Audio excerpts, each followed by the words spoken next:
En 1999, Brad Pitt, Edward Norton y el director David Fincher nos sorprendieron con una película tan disruptiva que rápidamente se convertiría en un clásico de culto y de la que se seguiría hablando muchos años después.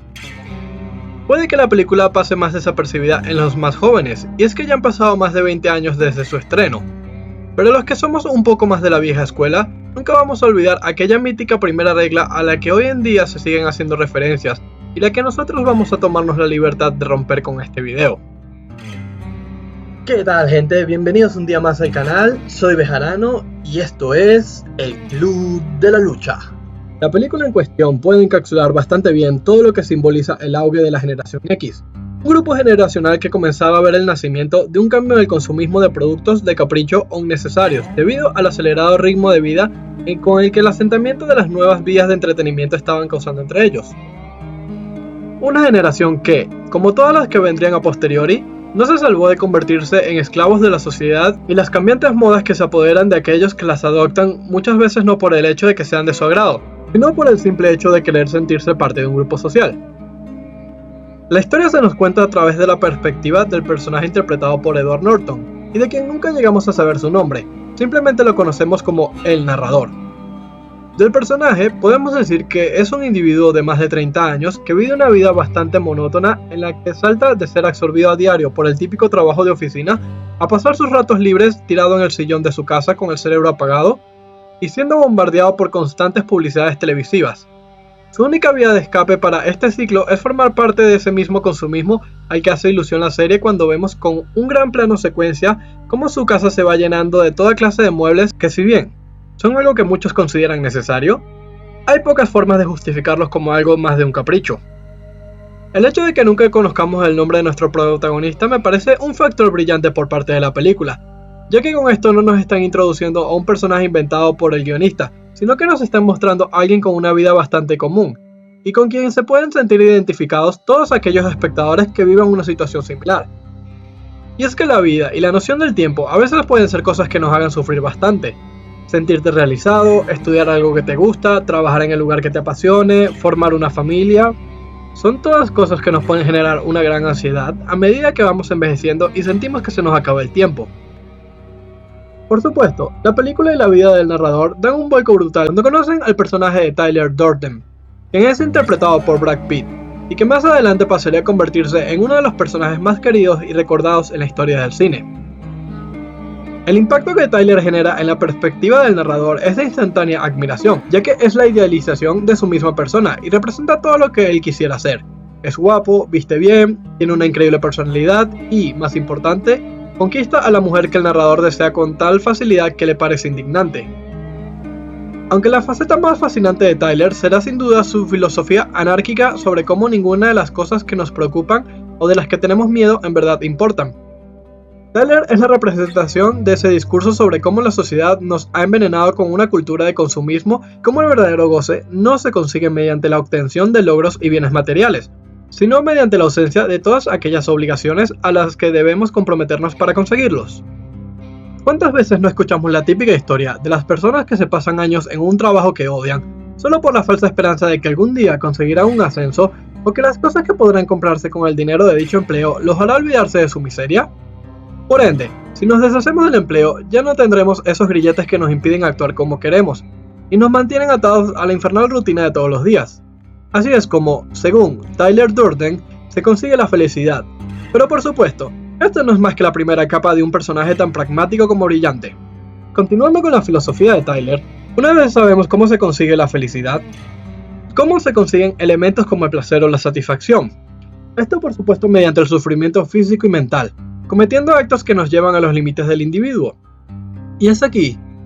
con este concepto en particular, donde nace el Club de la Lucha. La película no se limita a un grupo de personajes pegándose los unos a los otros cada noche para ver quién es más fuerte, sino que es una filosofía para personas que comparten aquella aprensión por la sociedad y que buscan traer sensaciones a sus vidas monótonas y carentes de emociones. Esta es la maravilla de la cinta. Todo el concepto se siente perfectamente plausible, y es que todos hemos sentido en un momento u otro esa crisis existencial sobre cómo toda nuestra vida está vacía y carente de sentido, y, Si a esto le añadimos el componente de cómo humanos tenemos la necesidad intrínseca de conectar con otros individuos, entonces tenemos como resultado un grupo de inadaptados que se arriman los unos a los otros para realizar actividades que les haga sentir algo por dentro. En este caso, hacerse moretones en la cara los unos a los otros es lo que les hace sentirse vivos. Algo que la cinta hace muy bien es mostrarnos las dos caras de la moneda, ya que claro, todos queremos abrazar nuestra individualidad y dejar de ser una hormiga más en este gran hormiguero que es la sociedad. Pero aunque los ideales de Tyler puedan parecernos admirables, a medida que avanza la cinta, dichos ideales se empañan de su extremismo anárquico, haciendo que lo que comenzó como un grupo de personas buscando una conexión se convierta en una secta de fanáticos dispuestos a hacer todo por la persona que les brindó dicha sensación. Su absoluta falta de principios morales y su forma de actuar sin ningún tipo de miramientos o reflexión sobre posibles consecuencias hacen que de inmediato los espectadores pasen de sentirse identificados a demonizarlo como la persona violenta que en verdad es. La segunda parte de la película reivindica el dilema moral y nos pone en tela de dudas todas nuestras propias limitaciones. Por supuesto, ninguno de nosotros quiere hacer actos que dañen a los demás, pero ¿de verdad no hay otra forma de librarnos de las ataduras de la sociedad? El Club de la Lucha, al menos, no trata de ahondar en ninguna otra respuesta que no sea el anarquismo radical, y la forma en que el narrador abraza esta filosofía después de los sucesos del final nos deja bastante claro cuál es la postura de la película. Una crítica muy recurrente que recibe la cinta es respecto a la crudeza de sus peleas, pero yo pienso que es bastante acorde con lo que es el tono de la película y que son uno de los factores más importantes a la hora de conseguir que se quedara grabada en las mentes de tantas personas. Por supuesto, la producción también es algo que debemos alabar hasta el final de los días. Las secuencias, el montaje, los cambios de cámara, la imagen, todo, absolutamente todo, acompaña la narración y la hace mucho más fluida. Además, la voz en off viene a ser la guinda del pastel en una producción que, aunque bastante criticada, no se puede dudar de su alta calidad como obra audiovisual. En el apartado de personajes, bueno, están los que tienen más participación y los que menos, pero absolutamente todo el peso de la historia recae sobre el trío de protagonistas, Tyler, Marla y el narrador. Sobre Tyler ya dije prácticamente todo lo que siento sobre el personaje y no quiero seguir repitiéndome en alabanzas, por lo que pasaré a hablar sobre Marla y el narrador. El personaje del narrador también me parece alguien con una gran construcción y desarrollo. Consigue que nos identifiquemos con el infierno que puede ser su rutina, consigue que empaticemos con la impactante revelación de la película y consigue que lo odiemos cuando finalmente abraza su verdadera naturaleza. Diría que está en un escalón por debajo de Tyler, pero cumple en todo lo que se le pide. La figura de Marla también me gusta mucho, y es que funciona como puente de conexión entre las dos personalidades tan dispares como son Tyler y el narrador, convirtiéndose en un elemento muy importante para la trama. La mejor forma de describirla es mediante el diálogo del narrador al principio de la película, en el que dice: "De repente me di cuenta que todo, las armas, las bombas, la revolución, estaba interrelacionado con una joven llamada Marla Singer". Con esto entendemos de que, en una de sus muchas capas, el Club de la Lucha trata de convertirse en un drama de amor.